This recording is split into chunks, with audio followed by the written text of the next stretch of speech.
इस क्वेश्चन में हम नोजल का प्रॉब्लम सॉल्व कर रहे हैं।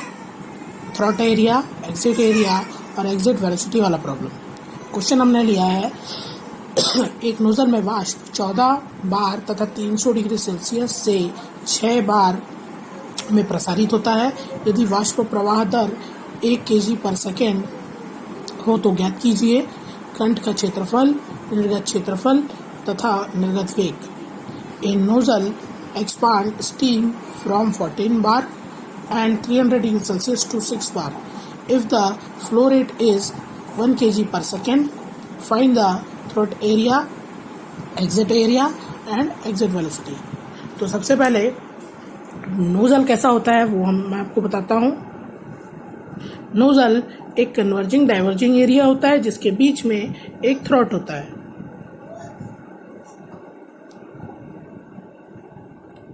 यहाँ पे नोजल कन्वर्ज होता है, यहाँ पे नोजल डाइवर्ज होता है। कन्वर्जिंग में उसका प्रेशर जो है उसका प्रेशर जो है वो धीरे धीरे बढ़ते जाता है और थ्रोट में सबसे ज़्यादा प्रेशर होता है।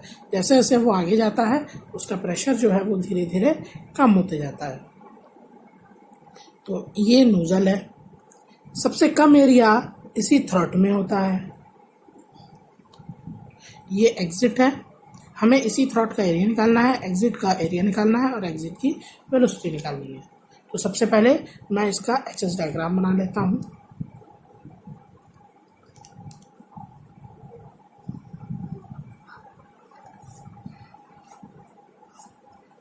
ये 14 बार, ये 6 बार यहाँ से एक्सपांड होगा 6 बार तक।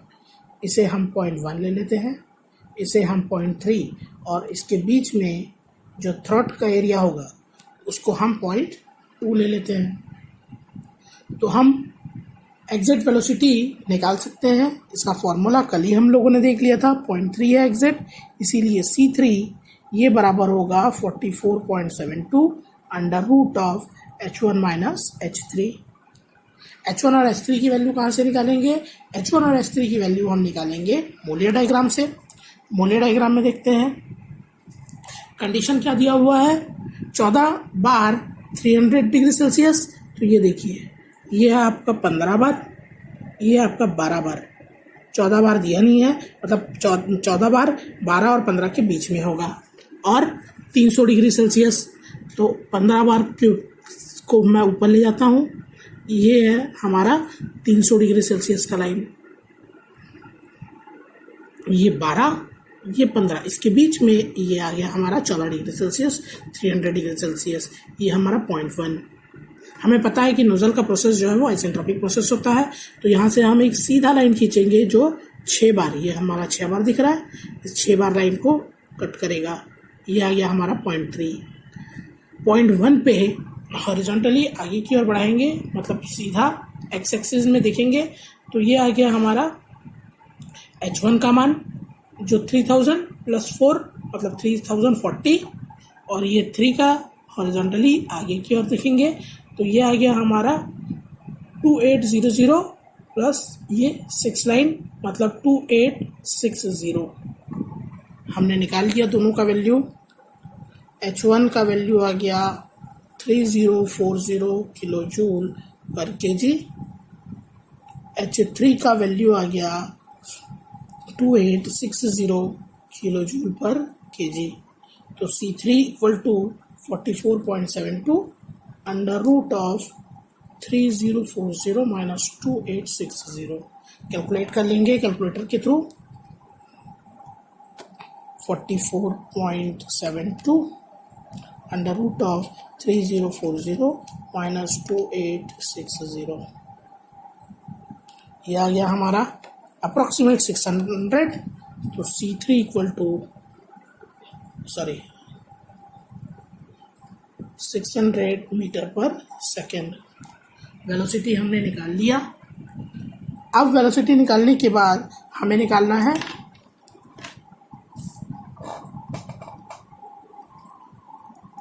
निर्गत क्षेत्रफल या एग्जिट एरिया।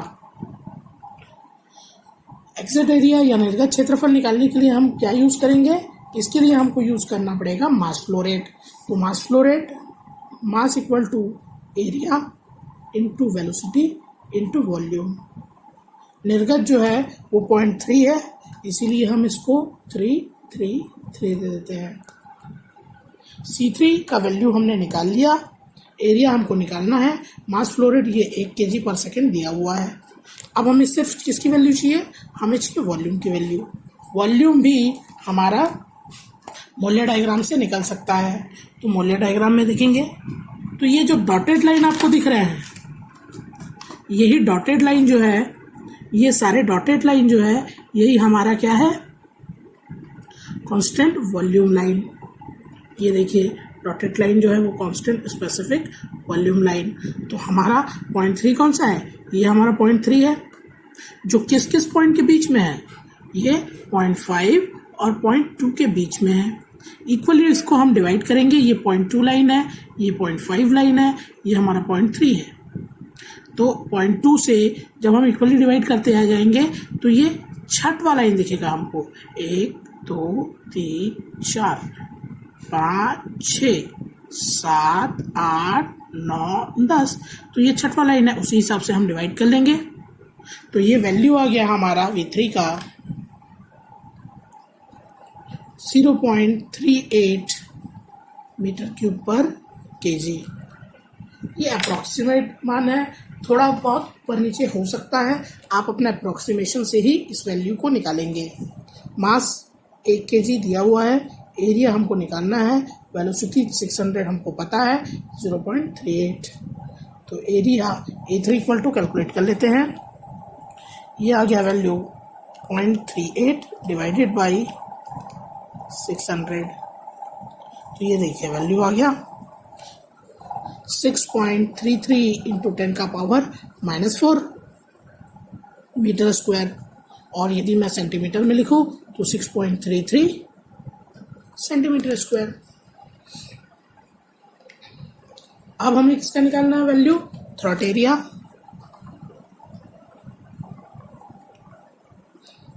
कंठ क्षेत्रफल, थ्रॉट एरिया।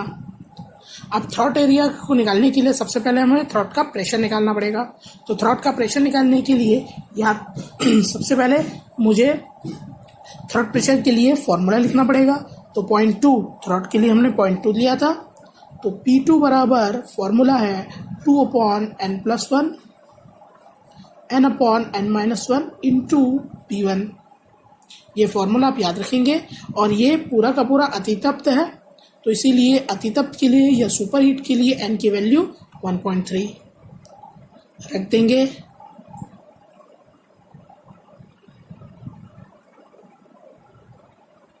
इंटू P1 की वैल्यू 14 बार निकाल लेंगे कैलकुलेटर से।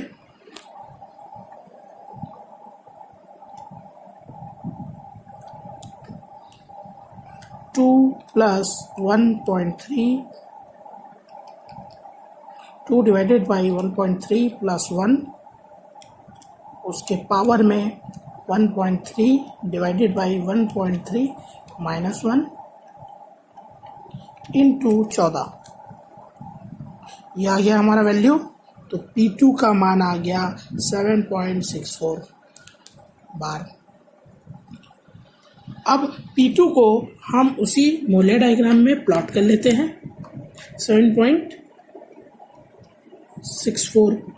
तो ये देखिए, ये हमारा 6 बार का लाइन है, ये हमारा 7 बार का लाइन है, ये हमारा 8 बार का लाइन है। 7 और 8 के बीच में कहीं होगा इस लाइन पे, तो आधे से थोड़ा ज़्यादा। तो ये हमने प्लॉट कर लिया। ये 0.2, इसका हम H2 का मान भी निकाल लेंगे। तो हॉरिजॉन्टली सीधा सीधा अपन ले जाएंगे। तो ये पॉइंट दिख रहा है हमें H2 का 1900 से थोड़ा ऊपर, तो 1910।